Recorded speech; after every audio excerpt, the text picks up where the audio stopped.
Wala bang nagla-like sa video mo?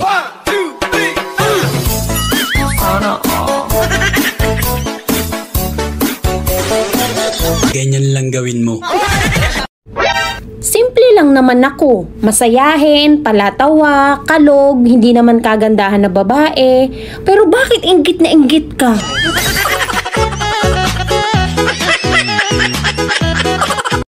Feeling mo naman inggit na inggit ako sa'yo? Hoy, anong kakaingitan ko sa'yo? Libag mo?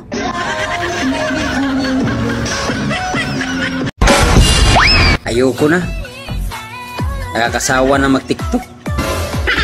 Puro na lang kayo likes at comment. Wala man lang nagsabing crush ako.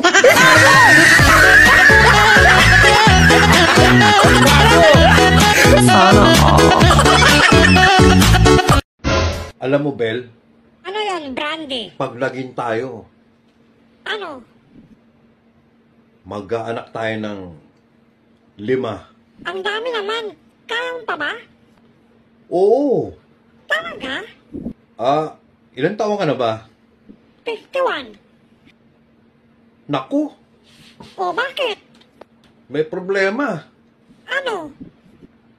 Baka sarado na bahay bata mo nun. Pangit ba ako? Di bait mo kaya?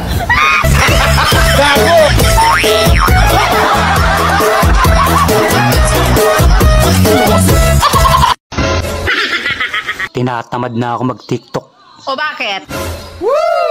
Hindi ka naman kasi nagla-likes eh. Kapag alam mong may galit sa'yo ang isang tao, galitin mo palalo.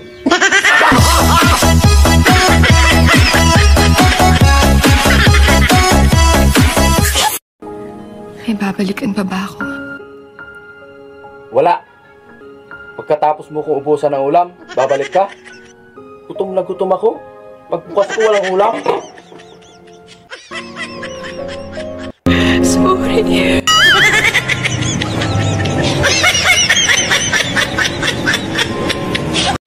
Alam mo, Bel? Ano yan, Brandy? Paglagin tayo, Ano? mag-aanak tayo ng 5. Ang dami naman. Kaya mo pa ba? Oo. Talaga? Ilan taon ka na ba? 51. Naku, O bakit? may problema. Ano? Baka sarado na bahay bata mo nun.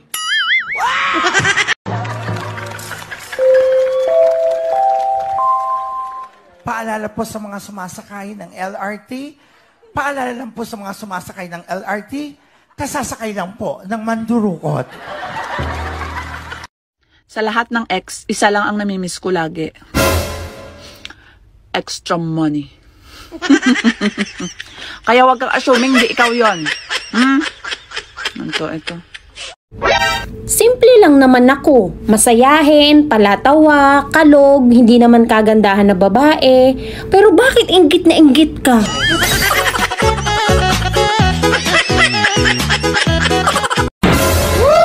Ex, binalikan ko yung conversation natin noon. Grabe pala. Napakasinungaling nating dalawa.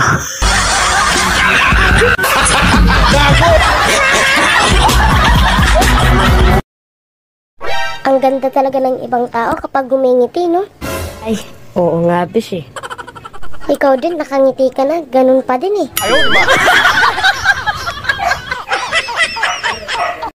Yung ang pangit ng panahon, pero ang ganda ko pa rin. Feeling mo naman inggit na inggit ako sa'yo? Hoy, anong kakaingitan ko sa'yo? Libag mo?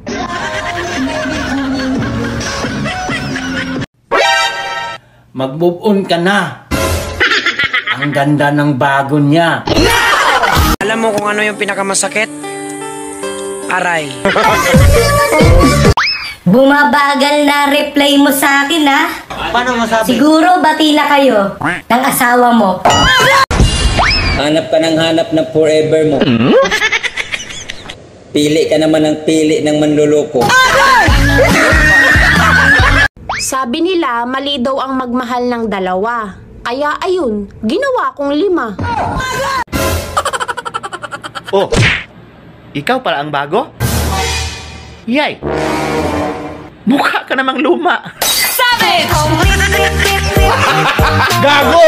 Besh, mas maganda yung pinalit sa'yo.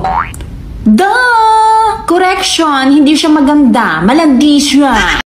Nalilito ko kung sino sasagutin ko sa mga manliligaw ko. Wow. Pag yung gwapo, sakit sa ulo. Pag yung pangit, sakit sa mata. Hindi kita iiwan. Mahal na mahal kita. Ang swerte ko nga't nakilala kita eh. Hindi kita lolokohin kasi kontento na ako sa'yo. Yan ang pinaka nakakatawang joke na narinig ko.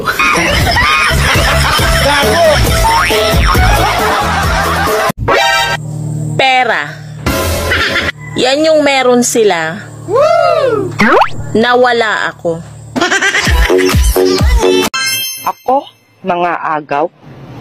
Hindi ako pinanganak para mang-agaw. Wow. Pinanganak ako para pag-agawan. Intindihin ko na lang daw yung ugali nila. Hoy! Ugali ko nga, hindi ko maintindihan. Ugali nyo pa kaya? Medyo pangit ang panahon ngayon ah. Oo nga eh, medyo kamo-kamo. Gusto mo ba kumita ng pera? Ano pang hinihintay mo? Magtrabaho ka! Gusto mo ba kumita ng pera? Ano pang hinihintay mo? Magtrabaho ka! Pangit daw tignan yung taong mataba. Nilingon ko yung nagsalita. Hindi siya mataba, pero pangit siya.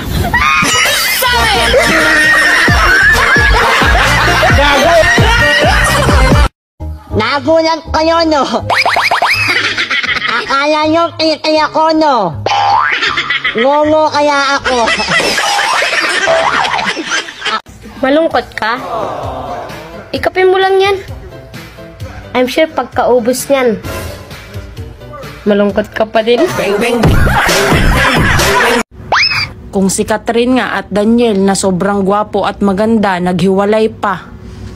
Tayo pa kayo mga mukhang impaka.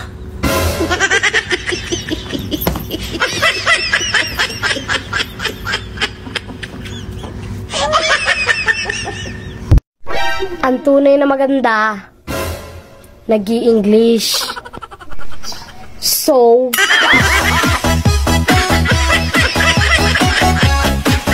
kung ang jowa mo ay mabait at tapat, ibigay mo ang pagpapahalaga. Kung ang jowa mo ay masipag at madiskarte, ibigay mo ang suporta.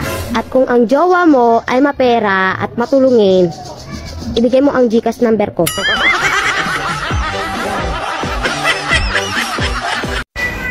Feeling maganda daw ako.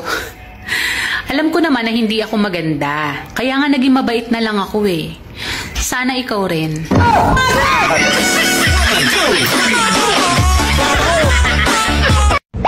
Uy, be, tara, libre kita. Saan naman? Sa Jollibee. Total, chismosa ka na, bida-bida ka pa.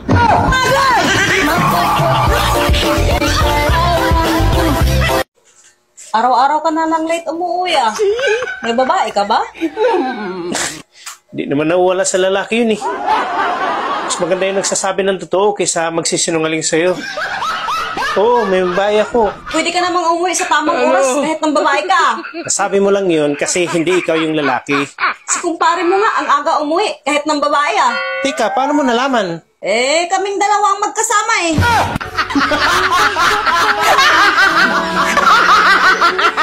Naisip ko lang, sa dinami-dami ng mayaman sa mundo, di pa talaga ako nasama.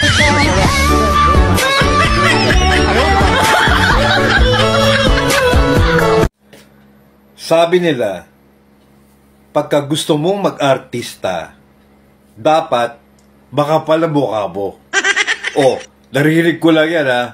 Sabi nga nila, di ba? So napaisip ako, doon sa mga may utang na makakapal ang mukha, ayaw magsipagbayad, ibig sabihin may chance silang maging artista. Paano masabi? Ba, ewan ko.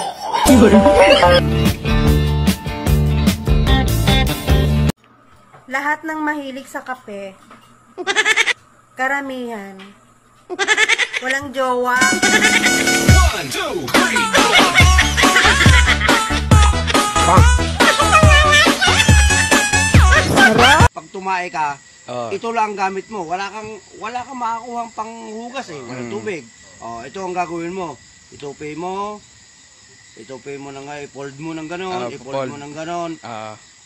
Butasin, pilasin mo to. Ayun. Ito mahalaga to ha. Huwag mong iwawala to. Ayun. Itatago mo. Ngayon. Yan ang nangyari tayo. Ipasok mo ang kamay dito. Ayun. Ang kamay mo. Hindi, tumae ka na. Oo. Ganun mo ang kwan. Kung na yung puwit mo, ganun mo. Di narto tae. Ganito mo siya. Wala nang tae. Ngayon, yung kuko mo may tae, itong panungkit. Ito ang importante dyan. Susungkitin mo ito. So, ganito kasi yung profile picture ko sa Facebook. Tapos, ganito yung itsura ko nung nag-meet kami ng kamit ko. Abay, tinakbuhan ako. Kasalanan talaga to ng mga filter na to. Idagdag mo pa tong cellphone ko na Oppo. Yung ang pangit ng panahon, pero ang ganda ko pa rin.